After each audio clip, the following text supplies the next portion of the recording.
저는 오늘 긴급 현안 보고가 있다고 두 분 장관이 출석하는 현안 보고가 있다고 그래서 저는 반대했습니다.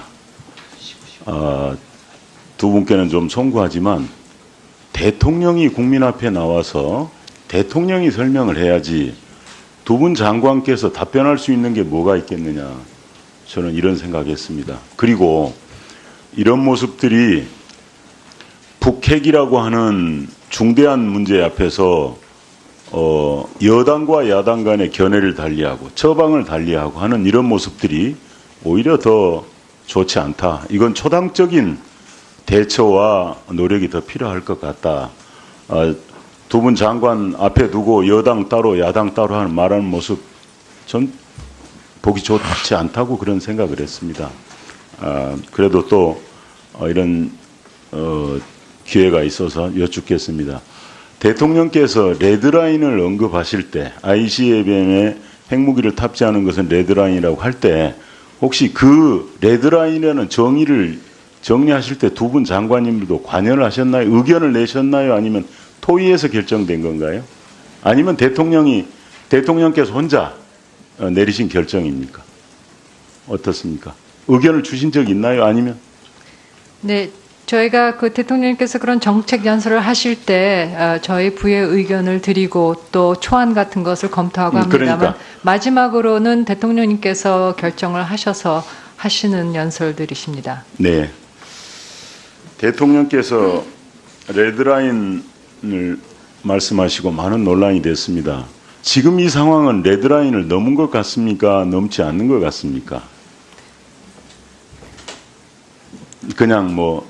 네, 그 대통령께서 그 표현을 쓰셨을 때는 그게 뭐 특히. 아니, 그러니까. 네. 지금 북핵이 완성됐다고 하는 이 상황은 네. 그렇게 설정한 레드라인을 넘은 것 같습니까? 아니면 레드라인을 넘지 않은 것 같습니까? 그것만 답변을 좀 해주시죠. 넘지 않았습니까? 예, 어떤 선을 넘었다 안 넘었다 하기가 넘지 좀. 않았다. 통일부 장관님 어떻게 보세요? 예, 뭐 이게 어떤 딱 금을 거놓고 네. 넘었다 안 넘었다 이렇게 표현할 네. 수 있는 상황은 아닌 것 같습니다. 네. 그래서 이제 우리 국민들 이렇게 생각합니다. 두 분 장관님들이 느끼는 불안감보다 우리 국민들의 정서적 불안감은 굉장히 큽니다. 그리고 대통령께서 우리 국민들이 잘 동의하지도 않는 레드라인 선언을 하시고 또 아무 말씀이 없습니다. 또 안 넘었다고 합니다. 이게 레드라인을 넘지 않는 것이라고 한다면 뭡니까? 그래서 아직도 레드라인을 넘지 않았습니다. 아직도 우리에게 대화 기회가 있습니다. 조금만 더 시간을 주세요라고 하는 순간 우리 정부가, 우리 대통령이 과거에 양치기 소년과 같은 그런 국민들에게 신뢰를 잃어버린 것이 아닌가, 저는 그런 염려가 됩니다. 우리 아시는 바와 같이 우리는 동맹국으로부터, 정말 가까운 동맹국으로부터 대통령 운전론 혹은 대화론에 의심받고 있습니다. 의구심을 보내고 있습니다. 또 그런가 하면 어제 국회에서도 보신 바와 같이 추미애 대표 연설문을 둘러싸고 여당과 야당이 갈려 있습니다. 밖에서는 의심받고 안에서는 이 갈등이 보통 정말 심각한 상황이 아닙니다. 이런 상황을 해소하는데 두 분은 어떤 노력을 하셨는지 묻고 싶습니다. 그리고 저는 오늘 보고가 이렇게 돼야 된다고 봅니다. 각 두 분 부처의 보고를 보면은 핵 개발에 대해서는 과학적이고 나무일처럼 분석하고 있습니다. 우리 국민은 이렇게 생각합니다. 자, 새 정부 출범해서 새로운 대통령이 남북관계 잘해보려고 노력하고 또 거기에 맞는 장관들 임명했다. 그렇지만 북핵 완성하는 거 막지 못했다. 그렇다고 한다면 국민 여러분 정말 죄송합니다. 우리 여러 가지로 노력해봤는데 이거 막지 못했습니다. 국민 여러분의 불안감을 해소시키지 못해서 죄송합니다. 나는 이런 송구한 마음으로 나와야 된다고 생각됩니다. 그러면 또 야당과도 대화할 때 미안합니다. 우리 대화 좀 한번 전 정권과 다르게 대화해 보려고 했고 또 전쟁은 안 된다고 하는 우리 소신 가지고 했지만 막지 못했습니다. 우리 방안을 같이 강구합시다. 이런 노력이 있어야 된다고 보는데 오히려 두 분 장관님들은 이런 결정이 되도록 하는데 저는 오히려 역으로 기여했다고 저는 보여집니다. 통일부 장관님 뉴스 보도 나올 때마다 개성공단 언급했습니다. 과연 이때가 정말 저 언급이 저게 맞는 발언인가? 나는 통일부 장관님은 그런 작은 메시지들도 북한이 이런 걸 오판하도록 나는 그 일부 기여됐다고 저는 생각합니다. 외교부 장관님도 마찬가지입니다. 많은 미사일 발사 때마다 핵 때마다 NSC가 열립니다. 열리고 나서 그 결과는 똑같습니다. 외교부 장관 하신 일은 일본과 미국과 내 파트너와 통화했다는 그것밖에 없습니다. 외교부 장관께서 하실 일이 지금 저 상대 장관과 통화하는 것 그것 자체가 지금 할 수 있는 일이겠습니까? 사강 대사는 또 어떻습니까? 이건 나중에 또 질문하겠습니다만. 그래서 이런 문제에 있을 때 정말 북한 핵 우리 문재인 대통령이 막을 수 없죠. 어떻게 막겠습니까? 이 정권의 이 원인 제공자도 아닌데 그렇다고 한다면 남남 간의 갈등을 좀 해소하고 또 그런 측면에서 야당에게는 국민들에게는 미안합니다. 우리가 대화라는 카드 가지고 노력해봤지만 또 한미 간의 연합훈련에 있을 때도 DMZ 쪽으로 전폭기가 가지 않도록 전략적 자산 배치도 축소해보고 여러 가지 노력해봤지만 성공하지 못했습니다. 정책의 실패를 자인해야 된다고 봅니다. 그리고 어떻게 하면 온 국민이 함께할 수 있는 대북 정책 찾을 수 있을까 이런 노력을 해야지 아직도 넘지 않았다, 아직도 기회가 있다 이렇게 하는 것은 저는 국민이 믿지 않는다고 저는 그렇게 생각합니다. 통일부 장관님, 개성공단 말씀 많이 하셨는데 민주당 워크숍에서도 말씀하셨고 그렇습니다. 빅터 차 주한 미국 대사 내정자는 개성공단에 대해서 다른 의견 가지고 있습니다.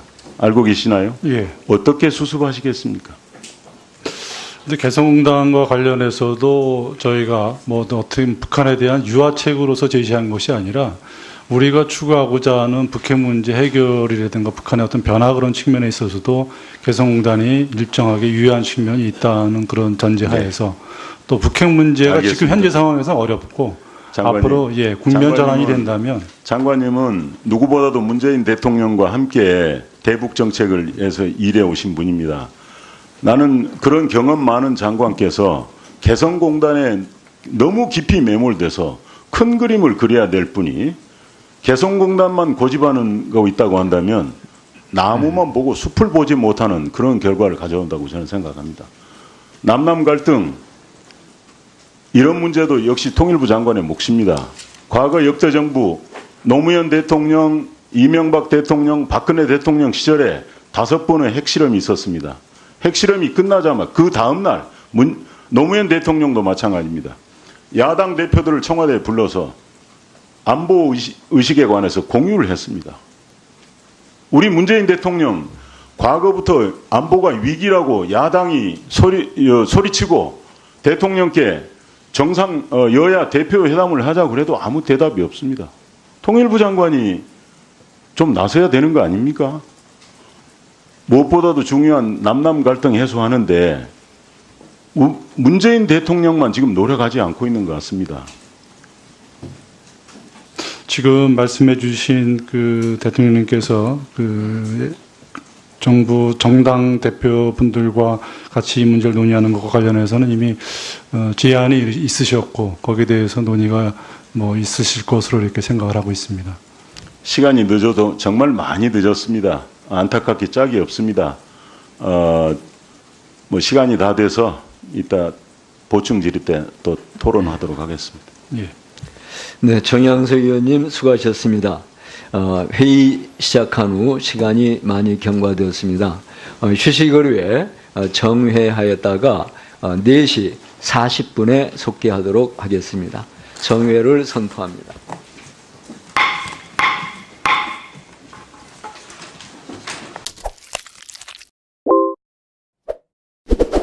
말씀하시고 많은 논란이 됐습니다.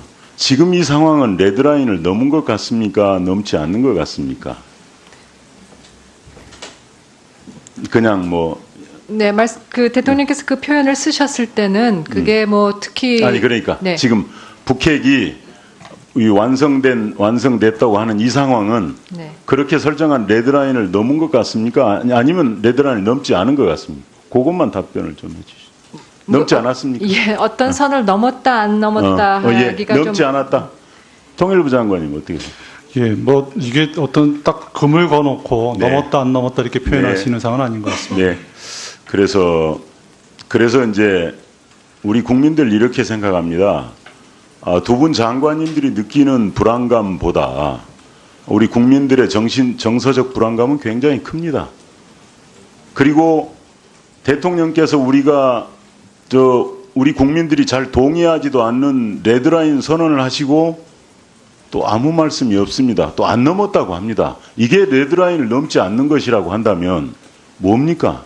그래서 아직도 레드라인을 넘지 않았습니다. 아직도 우리에게 대화 기회가 있을 중대한 문제 앞에서 여당과 야당 간의 견해를 달리하고 처방을 달리하고 하는 이런 모습들이 오히려 더 좋지 않다. 이건 초당적인 대처와 노력이 더 필요할 것 같다. 두 분 장관 앞에 두고 여당 따로 야당 따로 말하는 모습 전 보기 좋지 않다고 그런 생각을 했습니다. 그래도 또 이런 기회가 있어서 여쭙겠습니다. 대통령께서 레드라인을 언급하실 때 ICBM에 핵무기를 탑재하는 것은 레드라인이라고 할 때 혹시 그 레드라인이라는 정리하실 때 두 분 장관님들도 관여를 하셨나요? 의견을 내셨나요? 아니면 토의에서 결정된 건가요? 아니면 대통령께서 혼자 내리신 결정입니까? 어떻습니까? 의견을 주신 적 있나요? 아니면? 네, 저희가 그 대통령께서 그런 정책 연설을 하실 때 저희 부의 의견을 드리고 또 초안 같은 것을 검토하고 합니다만 그러니까. 마지막으로는 대통령님께서 결정을 하셔서 하시는 연설들이십니다. 네. 대통령께서 레드라인을